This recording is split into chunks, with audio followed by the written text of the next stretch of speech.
Berjumpa kembali bersama dengan saya, Gembala Jemaat Gereja Isa Al-Masih Lawang Light Generation HUHA dalam program Sapa Jemaat di Rumah. Tetap semangat, tetap berpengharapan dan harus selalu yakin menjadi pemenang-pemenang di dalam Tuhan kita Yesus Kristus. Haleluya. Firman Tuhan kali ini saya ambil dari Amos pasal 4 ayat yang ke-9. Amos 4 ayat yang ke-9 berkata, "Aku telah memukul kamu dengan hama dan penyakit gandum, telah melayukan tanaman-tanamanmu dan kebun-kebun anggurmu. Pohon-pohon ara dan pohon-pohon zaitunmu dimakan habis oleh belalang. Namun kamu tidak berbalik kepadaku. Demikianlah firman Tuhan." Saudaraku, pernahkah Anda bertanya, mengapa Tuhan memilih Israel sebagai bangsa pilihan Allah, sebagai umat tebusan Allah? Apakah karena Israel adalah bangsa yang istimewa? Ada sesuatu yang membuat Allah jatuh cinta di sana? Misalnya bangsa itu adalah bangsa yang taat, bangsa itu karena memiliki kelebihan-kelebihan dari bangsa lain, atau memang bangsa itu adalah bangsa yang spesial secara ras? Saudara-saudara, saya kira tidak karena semua itu. Allah tidak punya alasan untuk memilih bangsa Israel sebenarnya. Sama juga Allah tidak punya alasan untuk memilih bangsa lain untuk menjadi umat pilihannya.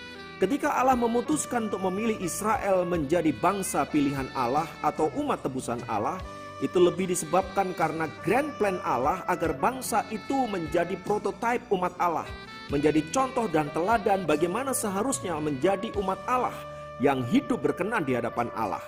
Namun saudaraku, sayangnya semua rencana Allah itu menjadi berantakan, bukan karena Allah gagal, tetapi karena memang bangsa Israel adalah bangsa pemberontak di hadapan Allah sejak semula. Dan kita lihat bagaimana pemberontakan bangsa Israel ini dilakukan secara terus-menerus dan konsisten.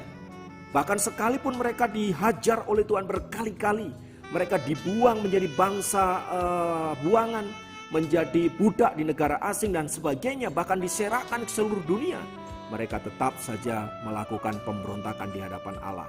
Dan secara khusus firman Tuhan yang baru saja kita baca dalam kitab Amos itu berbicara tentang pemberontakan bangsa Israel.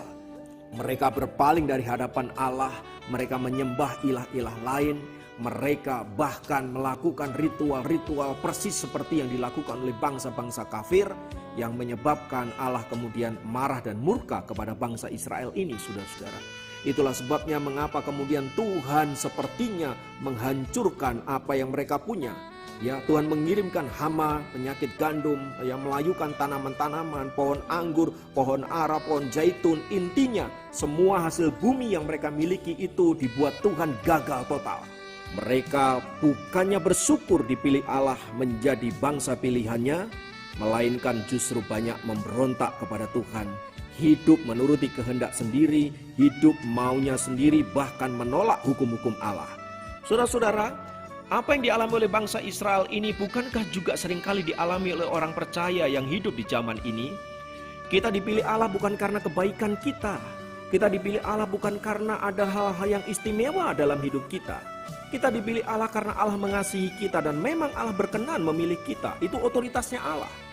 Tetapi apa yang kita lakukan, saudara-saudara, kita seringkali bukannya bersyukur karena kita sudah dipilih Allah menjadi umat kepunyaannya, diselamatkan oleh darah Kristus yang mahal, tetapi justru kemudian kita hidup dalam dosa-dosa dan memberontak kepada Allah. Tidakkah kita disebut pemberontak kalau kita masih hidup mengikuti keinginan duniawi kita, hidup di dalam dosa-dosa kita, pikiran-pikiran yang sesat, saudara-saudara, menuruti keinginan daging dan nafsu-nafsu duniawi ini?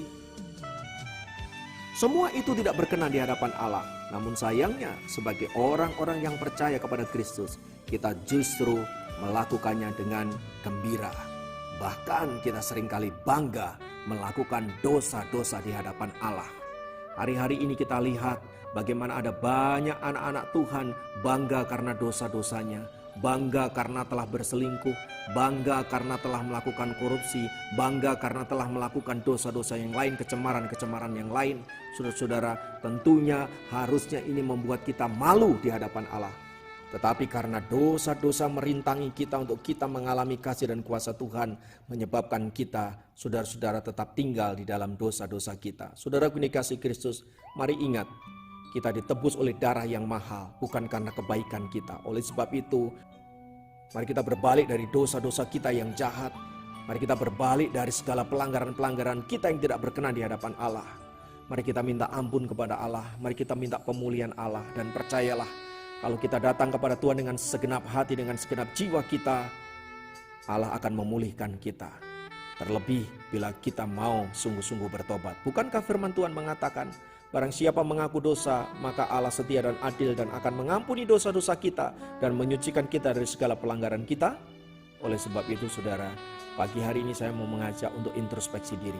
Kalau masih ada dosa-dosa yang tinggal dalam diri kita, mari segera berbalik dari hadapan Allah dan hidup berkenan di hadapan Allah. Haleluya. Kiranya firman Tuhan ini menguatkan kita semua. Mari kita masuk dalam doa-doa kita. Bapa, dalam nama Yesus, biarlah firman-Mu menguatkan kami, agar kami senantiasa ingat bahwa kami dipilih bukan karena kehebatan kami, bukan karena kami orang-orang yang hidup taat, melainkan karena Allah mengasihi kami. Itulah sebabnya kami harus bersyukur karena kasih-Mu yang sudah Engkau nyatakan itu. Dan kalau hari ini kami mendapati diri kami tidak hidup sesuai dengan kehendak-Mu, Tuhan, ampuni kami. Kami mau berbalik dari jalan-jalan kami yang jahat. Kami mau berbalik dari tingkah pola kami yang mendukakan hati-Mu. Dan biarlah kami kembali kepada kehendak-Mu. Terima kasih Bapa. Roh Kudus pimpin kami. Dan darah Yesus yang suci itu menyucikan segala dosa dan pelanggaran kami. Terpujilah nama Tuhan kekal selamanya. Dalam nama Yesus kami berdoa. Haleluya. Amin. Kiranya program Sapa Jemaat kali ini dapat memberkati Anda dimanapun berada. Sampai jumpa dalam program Sapa Jemaat yang lain. Tuhan Yesus memberkati. Haleluya.